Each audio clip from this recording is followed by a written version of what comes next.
everybody, Jiu-Jitsu 2000 here, welcome back. Behind me I have a propane stove burning. See that flame? The flame has really died down and this propane bottle is about to run out.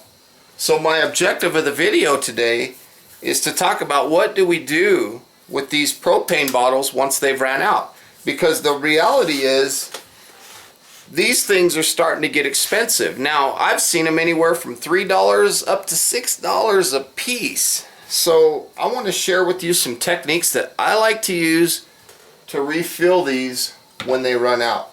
Now, the first thing that I want to recommend, as always with my videos, is safety. Okay, so safety glasses, right? And good ventilation. Because this thing is made out of what? Metal? Yeah. And when metal explodes and it flies through the air, what does it become? A bullet, a projectile.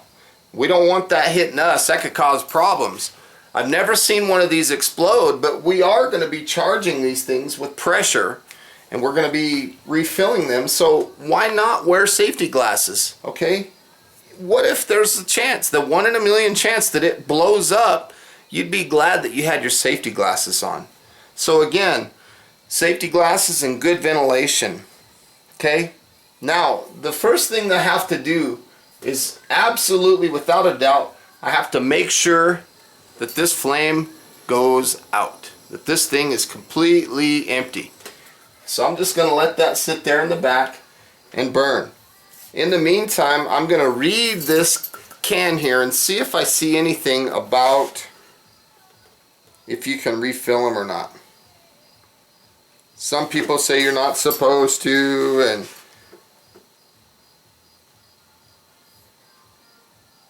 I don't see anything on this. Okay, never refill this cylinder. Refilling may cause explosion. Federal law forbids transportation if refilled. So we're not going to transport these, right? We're just going to refill them and use them right here. Penalty up to $500,000. $500,000 fine and or 5 years in prison. Wow. Just for refilling these if you transport them. So with that being said, I hope you hear that. Okay, you're not supposed to refill them and transfer them. Now, one of the things that you're going to need to refill these is this valve. Okay, what it has on this end is the standard threads that fits these propane bottles. Okay, standard threads. On the other end, you have the left-handed threads or backwards threads, counterclockwise to tighten. Okay, these threads fit into the propane bottle. Okay, another thing that you might need, I have a big crescent wrench so I can tighten that in. So I'm waiting for this to die. As soon as it dies, I'm going to go show you the next step. This thing is just about to die. So I'm just going to wait a couple more minutes, let it die.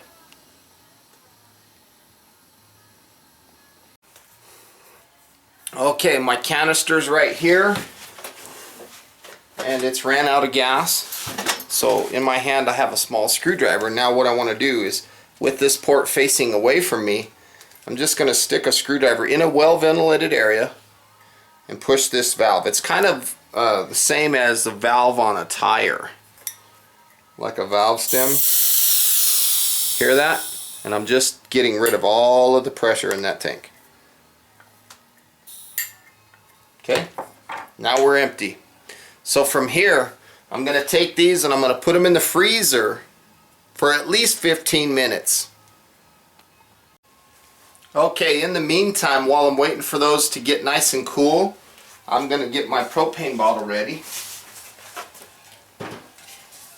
Hope you can see that. Let me change my camera angle a bit.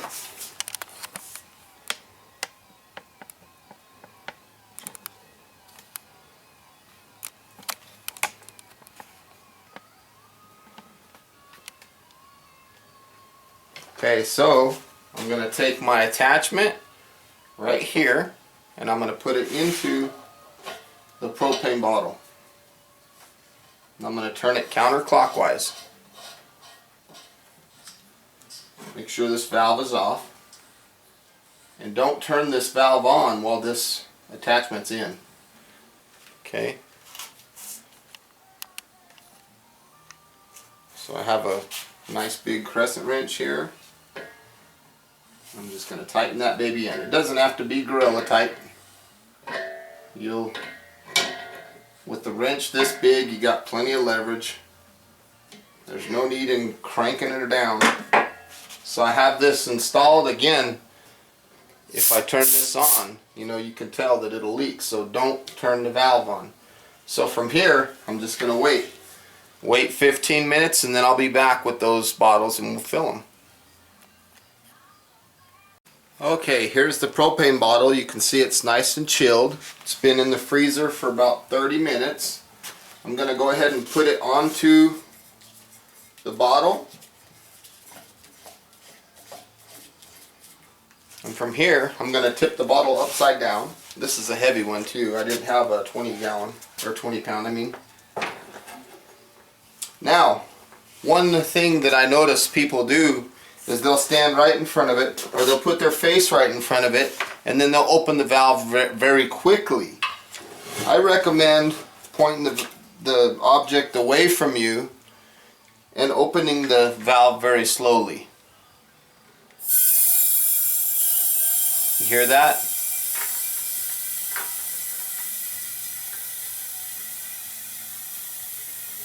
I'm just going to wait for approximately a minute, or until I hear the sound stop.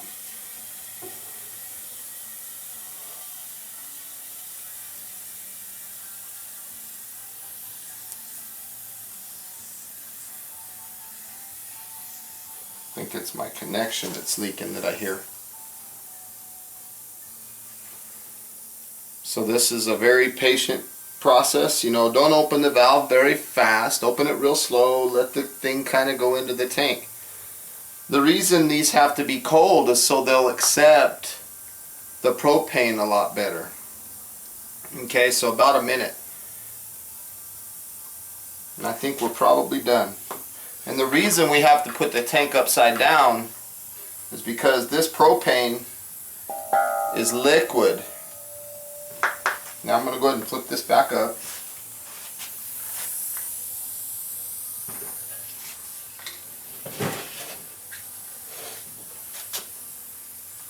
Now, making sure that the valve is closed, I'm going to disconnect the bottle from the tank, and you'll hear a psh, you'll hear like a little sound right there, and this tank is full. Now, what you want to do from here is make sure that it's not leaking. This little valve right here is for letting air out of the propane tank. So sometimes some people would fill these and they would pull with needle nose pliers. They'd get something like this and they would hook onto this little valve stem inside and they would pull it away, and when they pull it away, it lets pressure out of the tank. Okay, now the reason they want pressure out of the tank is because they want to increase the amount of liquid propane that they get into the bottle. Don't mess with this, okay? This could be dangerous. So if you have some soap and water, like dish soap and some water, about 50-50 mix, make some good suds, spray it around this area. You know, you could spit on it too. Shake it and you'll hear the propane inside, plus you'll feel the weight of the canister. It tells you that it's full. So now we have a filled propane bottle. One more thing I want to mention is these small plastic caps. Okay, I like to put them on top here just to protect the threads, protect the bottle, make sure everything's okay. Okay, so last but not least, you know, when you get these full, you have a full propane bottle that you're not paying $3 or $4 or $5 or $6 for. You're paying, depending on fuel prices, anywhere from 45 cents to 75 cents per bottle. So another thing to think about is don't throw these away when you use them. You know, you have a brand new one like I had earlier. I don't remember where I put it. But you have something like this. When it runs out, don't throw it away. Save it. Throw it in the freezer. Refill it. You know? If you don't have any, but you do have this and you do have this attachment and you don't have any bottles, go to your local camp, what do you call it, campground, and look in the trash, and I guarantee you you're going to find some of these. Okay, so that's an area where you can find propane bottles. And so now you've seen how I fill them. Again, safety first, ventilation, safety glasses. This could be a projectile if it explodes, and you don't want that coming into your eyes. You only get one set of eyes.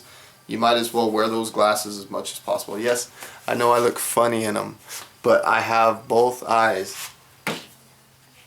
And look at how pretty they are. So again, everybody, I want to say thank you for watching. Please feel free to comment, share, subscribe, thumbs up, thumbs down, whatever you got to do. I appreciate you watching, and stay safe when you fill these bottles. And until next time, take it easy. We'll see you later.